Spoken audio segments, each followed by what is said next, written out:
Buenos dias, Gunners Collective TV. Now, I've been asked many times to do a gangster Flea profile, and I've hesitated because I didn't quite do my homework on Gangster Flea. So I sat back and I did my homework, and I want to tell you guys the untold story of Gangster Flea, the official untold story.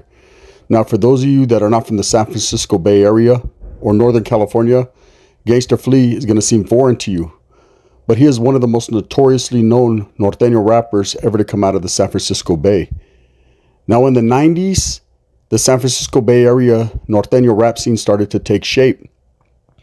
And it's most notably known that a notorious producer out of San Francisco, Julio Goto Sanchez, who still carries on the legacy today of Black and Brown, Diz Latin, and GT Digital distribution, was basically the proprietor out there in the Bay Area, signing young rap artists and giving them a chance and putting a foundation down, putting food in their stomachs, putting food on the table, and laying down a precedent and a recipe for them to follow. Now, Gangster Flea, Tito Sedeno, was one of these rappers from the San Francisco Bay Area, a street Norteño that came up in the streets of San Francisco. San Francisco Mission District is basically a mixture of ethnicities. You could hit one street and see Mexicans, bend another corner and see people from Nicaragua, hit another street, see Puerto Ricans, bend a couple more corners, there's an Italian neighborhood, an Asian neighborhood, blacks, and of course whites. San Francisco is basically like a pot of gumbo. It's all mixed up, and there's a little bit of everyone. But amongst everybody, there's seasoned Norteños as well as Southsiders in the San Francisco Mission District. Now, the Norteños are the largest gang in the Mission District, and Gangster Flea, Tito Sedeno, was a member of the 24th Street Norteños. Now, there's several different barrios in San Francisco.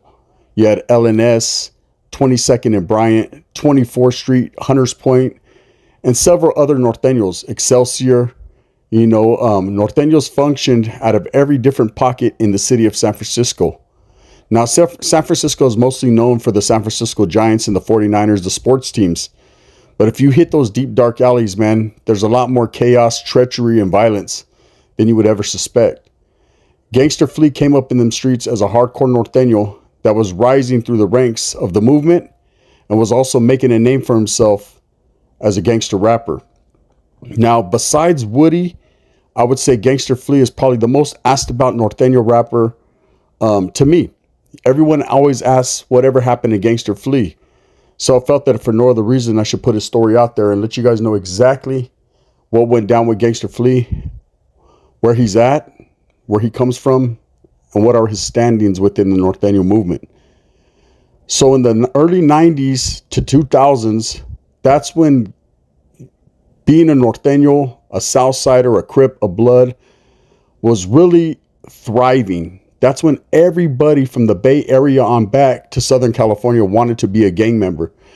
Being a gang member was popularized. And of course, the Bay Area has always been considered one of the innovators of swag, one of the innovators of the movement, basically one of the innovators of everything, just like LA is considered an innovator, basically meaning that these guys from these areas are the first to do it.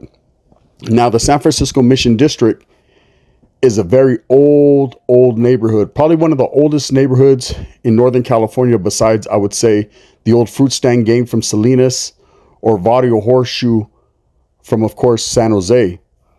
Now, there are several other old gangs throughout Northern California, but I would say the San Francisco Mission District pretty much is one of the oldest, besides maybe some of the barrios in Oakland, like Jingletown, Fruitvale, them areas.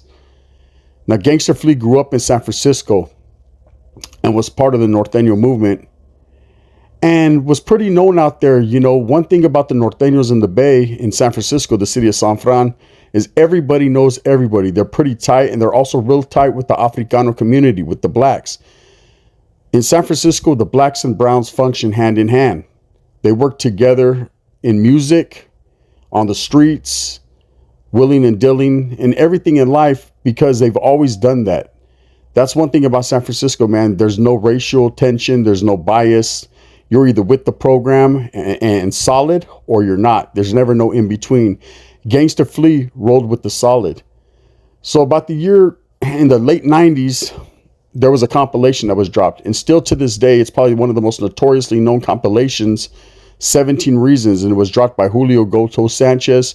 And he worked with several other artists like San Quinn, Messy Marv, JT the Bigger Figure, and several others out of the Bay.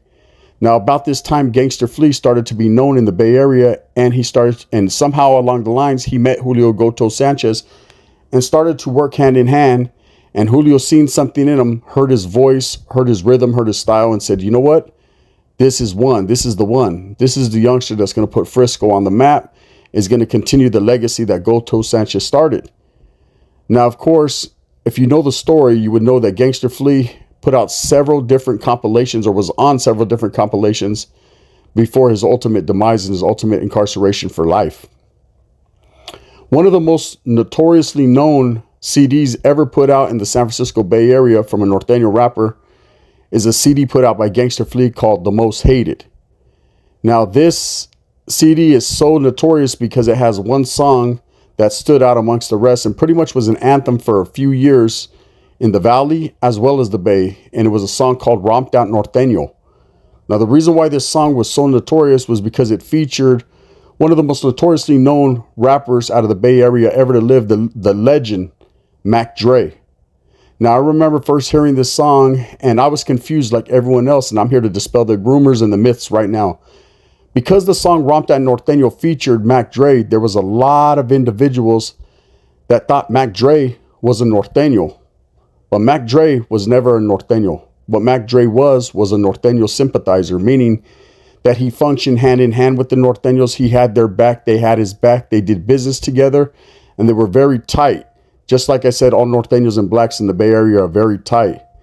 But because of some of the lyrics in the song where Mac Dre actually disrespected Southsiders, people believed that Mac Dre was a Norteno. And for years, I was confused and thought Mac Dre was a Norteno. But I had to talk to an old Kumi cat from the Bay that laced me up and let me know exactly what it is with Mac Dre and what it was.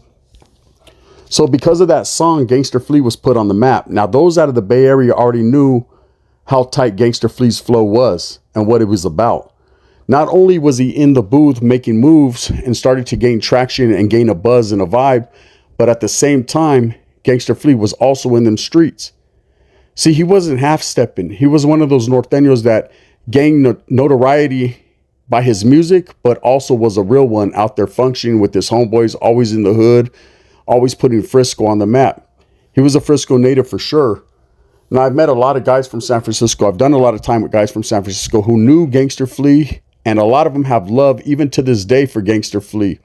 There's a lot of people that talk about Gangsta Flea in a good light, and then there are those that talk about him in a bad light. And I'm going to explain exactly why there's those that talk bad about him. Okay? So, Gangsta Flea was convicted and got 77 years to life for a murder. Okay? His crime partner ended up getting 126 years to life. Okay, now Gangsta Flea did a murder on January 12, 2003, and he shot a guy known as Raymond Gardner. Well, they weren't too sure if it was Tito, Gangsta Flea, who actually killed him, or his crime partner. But at the same time, in the state of California, if you do something if you're participating in the commission of a crime and there's someone that gets killed, you're both charged for it. So the victim was on his way home from a party in San Jose, and he was being driven in the passenger seat, and he was asleep. And what had happened was Gangsta Flea and his crime partner were driving down the I-380, and they were weaving in and out of traffic. Both of them were intoxicated. Both of them were strapped up, allegedly. They had guns on them, and they were just doing their thing. They were heading back from the San Jose area to San Francisco. Well, somewhere along that line, they ran into their victim and, of course, the guy who was driving the car. The victim was asleep and was shot about 3 a.m. He was in the passenger side, like I said, in his friend's car, and he was going home on his way from a party in San Francisco. Now, according to the prosecution, the district attorney, the driver of the car carrying Gardner honked at the defendants, which was, of course, Gangster Flea and his crime partner. He honked at their Chevy Tahoe because it was weaving in and out of traffic. The defendants, which, of course, were Gangster Flea and his crime partner, allegedly then fired at the passing car, killing Gardner. Gangster Flea and Navarro, his crime partner, were later arrested the morning in San Francisco's Mission District area following a high-speed chase across the San Mateo and Bay Bridge and through the city streets. The jury concluded that both defendants had guns on them and that both had fired weapons. But because Sedano was driving, Navarro fired more shots. That's the reason he got over 100 years and Gangster Flea received 77 years. Now, both of these guys are going to spend the rest of their life in prison pending appeals. Now, I remember when Gangster Flea first got incarcerated, he was the talk of the town.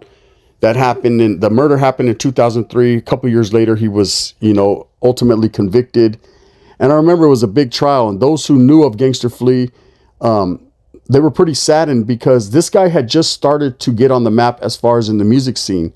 Like I said, up until that point, he was on several compilations, but only had one album out there called Most Hated, the one that, of course, featured Mac Dre. Now, there were several other songs, and if you were a proprietor or someone that listened to hip-hop in the Bay Area, you knew Gangster Flea had it. As far as the Norteno movement, I remember at that time, he was a good, solid, functioning homeboy, so everybody was saddened with the loss of a homie. Because just like a death, once a homeboy is locked up on a murder case and catches life, it's pretty much like he's dead to the world. He's no longer functioning on the outside world. Now his life becomes functioning on the inside. Now, let's take it back to 17 Reasons. In 17 Reasons, there's a very notorious song called Northside Soldier. Okay, and that was made popular by, of course, Julio Goto Sanchez, who produced it, and the rapper who rapped on that album, Mousy. Now, Mousy, of course, went through some issues while incarcerated, and Gangster Flea would go through some of the same issues. Now, I've really never told Mousy's story, but I think I should tell it because it's kind of the same. It has a lot of similarities to Gangster Flea's story. So the song Northside Soldier is a tale, and the song basically tells the story of a young Norteño putting in work on the streets, going against the rivals, and ultimately shooting a couple rivals. He's incarcerated the next day, kind of like Gangster Flea was. Caught the next morning, he opened up his eyes. There was guns, badges, blue suits, and white guys. That's one of the most notorious lyrics out of the Bay, right? From that song. And then, of course, he goes through the trial, gets told on by the opposition, and then ends up in San Quentin reception, where that's the reception ultimately for the Bay Area. Most Bay Area cats go to San Quentin, whereas Valley cats will go to, of course, Wasco, Tracy. That used to be my reception, Tracy. I went to Tracy several times, DVI, Gladiator School. But one of the most vicious and violent places that has a long history is the oldest penitentiary in California, San Quentin. That's where, of course, Gangster Flea pulled up to. That's where, of course, Mousy pulled up to. Now, this story that Mousy was telling you was a fictional story. But at the same time, it was a story of many other Norteños that had been incarcerated before him. So that song kind of resonated with the Norteño movement, and that song was bumped everywhere. I mean, I remember walking the prison yard with the boombox and that song playing. Yes, it was playing. There were Southerners on the yard, and yes, that song was playing. They kind of took a look at us, and it almost caused tension, but at the same time, it was just music. I remember, to be totally honest with you, us bumping that song while we were working out, and Southerners walking by with their boombox bumping Little Rob. I distinctly remember that.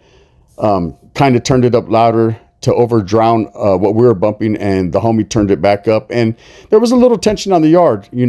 I would say not shot caller, but Llavero basically got at theirs, and they cooled off the tension, and that was that. But I distinctly remember that day. We thought it was going to pop off, and we were ready for war. We had our pedazos on us. I'm sure they had theirs. We were outnumbered 3-1. But in a typical Norteño fashion, you carry yourself to the fullest. That's just what it was. Now, Flea was laced up. The Bay has always been different from the Valley. The Bay Area were ahead of their times. They rocked differently. They were always considered by all Norteños to have a little bit more flavor, or a little bit more urban, a little bit more cultured. is the way I'll say. A lot of people like to say that they acted more black. Okay. You know, I'm uncut raw on my channel. I tell you guys with no added preservative exactly what it is. I never seen it as that. I seen it as they were more, because there was more blacks in their area, they just gelled and got, you know, and that's just the lingo they picked up. Their cultures didn't clash. They gelled together.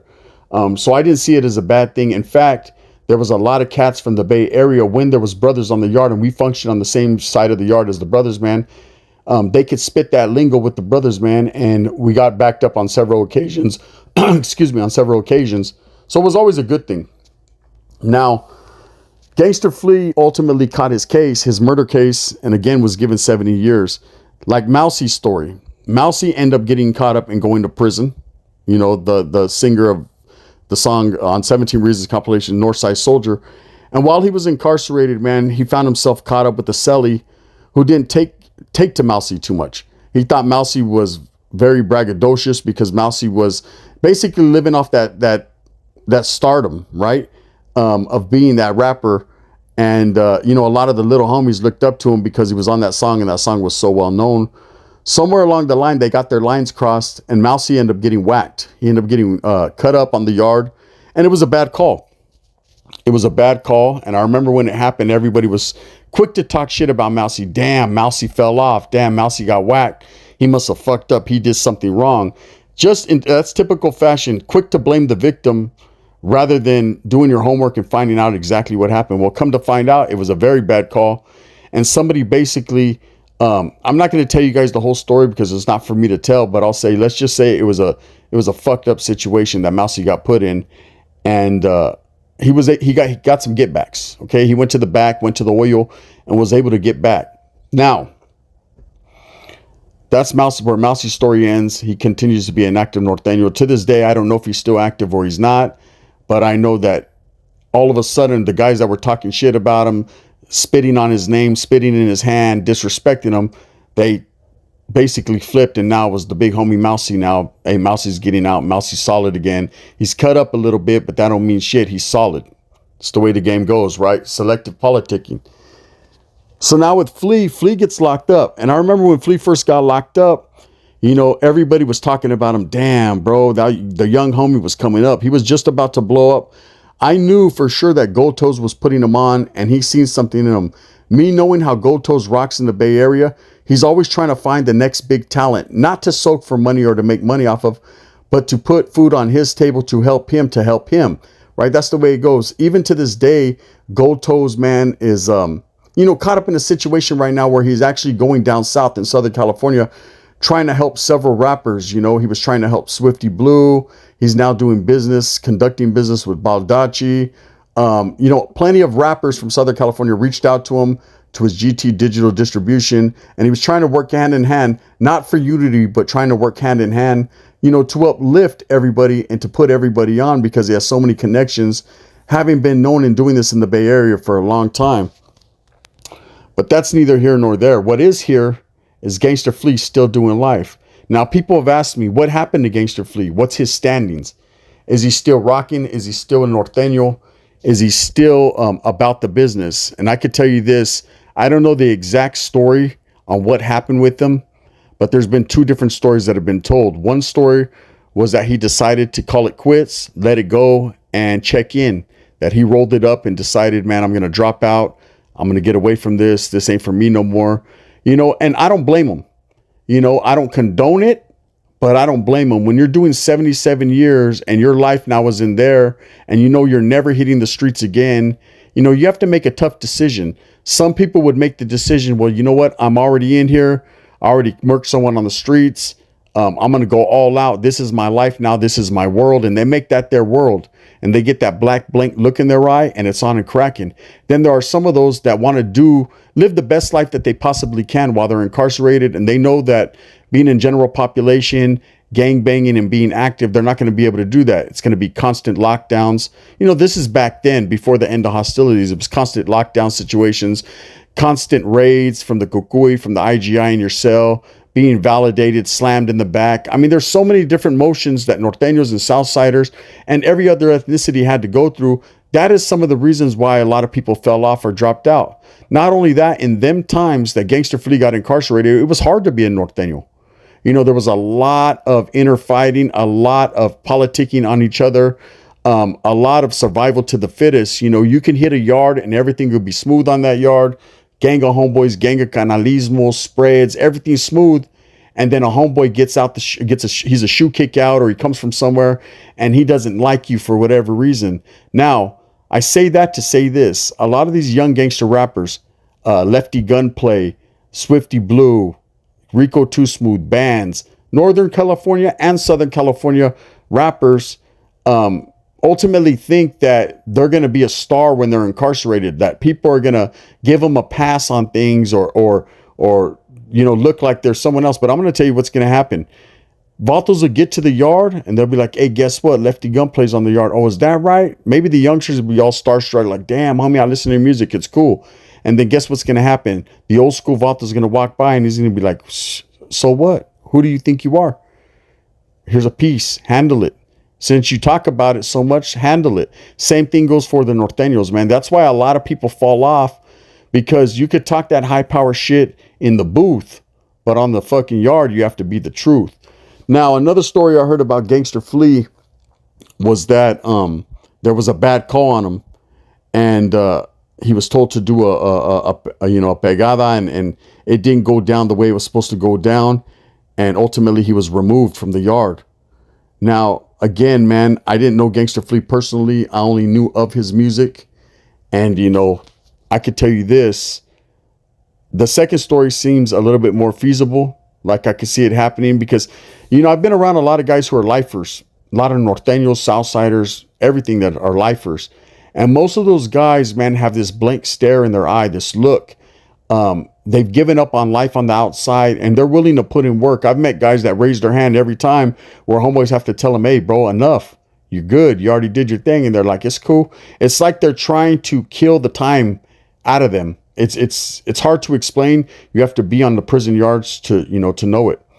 In either case, man, Gangster Flea is no longer in good standings. He is no longer an active Norteño. Now, there's still a lot of people that support Gangster Flea. There's still a lot of people that, like I said, they ask about him constantly. He's probably the most asked about Norteño rapper other than Woody that people ask me about constantly. You know, they ask about Tito B, they ask about Speedy Loke, but I would say besides Woody, he is the most legendary, popularized Northern California rapper, period. And, you know, times have changed. His style compared to what we have now, it's changed. And I think it's changed all the way across the board with North and South. You know, the style is just different, man. But Gangster Flea was definitely a visionary, definitely had opportunity, man. But see how easy things can change overnight. You know, one faithful night cruising, you know, that's why, you know, I say don't get inebriated. Stay home. Once it gets dark, get your ass in the pad. There ain't nothing out there but treachery, death, viciousness, and violence, right? And of course, him being with this homeboy, his crime partner, you know, these guys were strapped up, probably looking for adversaries or enemies, and seeing these guys, and because these guys merely honked at him, that's all it took. You know, you never know when your lights could get shut off, when you could get turned out real quick, man. It's over. And, you know, Gangster Flea's life forever changed. He went from being one of the hottest rappers in the Bay Area, as far as a Norteño rapper, and doing songs with Mac Dre and several other well-known, notorious rappers out of the Bay Area, to 77 years to life in prison, just like that. You know, his career is over. His life is over. And ultimately, all he has is his family that stays strong with him and the fans and support system that he has. Now, there's a lot of people that talk shit about him. He fell off. He's a piece of shit. He's no good. He's a dropout. And then there's a lot that still support him. You know, me, myself, I seen him as a young upcoming homie that was doing his thing. And, hey, I don't dislike that man. I'm not active at myself. I'm considered a dropout myself. You know, I don't hide the fact. You already know what it is with me. I've never sugarcoated it or hid it. It's just the way I am, right? And, I'll forever rock Gangster Flea's music, bump his music. Romptown Norteño stays on the rotation. Whether I'm a Norteño or not, that's a song that I remember that brings back good memories, and I'm forever gonna bump that, right? So anyways, with all that being said, for the people that asked about where he's at now, he's incarcerated. He's in prison. I'm not going to give up his location and what prison he's at. You're going to have to do your homework on that one. It's not up to me to give you his address. If you want to write him, you could look it up. Definitely, he's on the CDC registry. He's not hard to find. His name is Tito Sedeno. And again, man, he's a legend. Regardless of his standings in the Norteno movement, he is a legend in the Norteno rap scene. There's several that have came and went, and I wonder what they would think or say about what's going on now. With all this back and forth between the North and South right now heating up, bands and lefty gunplay and all that bullshit. It wasn't about that. There was disrespect back then. I'm not even going to lie. There was songs, but you had to understand that these guys were at guerra with upstate Southsiders, which were just considered Southsiders in them times, right? So there was some back and forth there in the rap scene, in the rap game. But man, these guys had avenues and opportunities to come up. I wanted to talk about, someone left me a DM today, and he says that he's been in the music business for over 30 years and that the Norteño rappers will never ever make money or come up because their fan base is too small, right? That they will never be able to accumulate money like Southern California rappers because Southern California rappers have a bigger fan base and they're in LA, close to Hollywood, and even in movies and all that. And I have to agree to a certain point. The Norteño, it's a hard struggle, but that's what the Norteño movement has always been. The strive, the Norteño struggle, right? Nothing comes easy. Just like in prison, nothing comes easy for a Norteño. Nothing on the streets comes easy. But if you continue to keep your head above water and struggle and strive and forever forward, then there's no one that could stop you from getting that paper. People like Burner from Northern California did it. People like Baby Bash from Northern California did it. These guys are well known in the industry, well known in the game. They were able to break them chains and get outside of the box and make money. And this is what I tell rappers like GB and Rico Tuswood and Northern California rappers, as well as the Southern California rappers, man. If you want to get it, you have to break out of that box, man, and really get it. If you keep yourself chained to that wall, well, you're going to stay there. That's it. Anyways, with that being said, that's the untold story of Gangsta Flea. That's how he ended up. That's what he did. He got caught up on a murder case, and he was given 77 in life. And no, he is no longer in good standings. He is no longer considered a romped out Norteño. But to everyone that likes his music, to everyone that bumped Gangsta Flea and was around in that area, he will forever be known as that romped out Norteño. I hope you guys like the way that I did this video. It's just a little something different. Profile style, man. Please hit that like and subscribe. Share this video. Let's get it out there. If you like the way I did this profile, let me know in the messages, and I'll be doing a lot more like this. I got a lot more things coming up in the future, a little bit different, man. Stay tuned in to the Collective Clips. Go support the Dub S World channel, the Dub S channel, as well as the Dubs V channel, man. Go show some love, man. Hey, it's not about gang banging all the time. It's about the unity of the raza, man, and helping the next brown man come up. And that's real talk, man. With that being said, you already know what it is, man. Continue to strive and struggle for what you believe in, man. Move smooth with a purpose. Thumbs up or thumbs down. Heavy's going to be the head that wears the crown. I'm going to continue to strive and struggle for what I honestly and truly believe in, and that's really the betterment of all people, man. That right there was the official Gangsta Flea story. I hope you guys enjoyed it. Gracias, man. I appreciate you. This is The Gun, and I'm out. Thank you. Like and subscribe.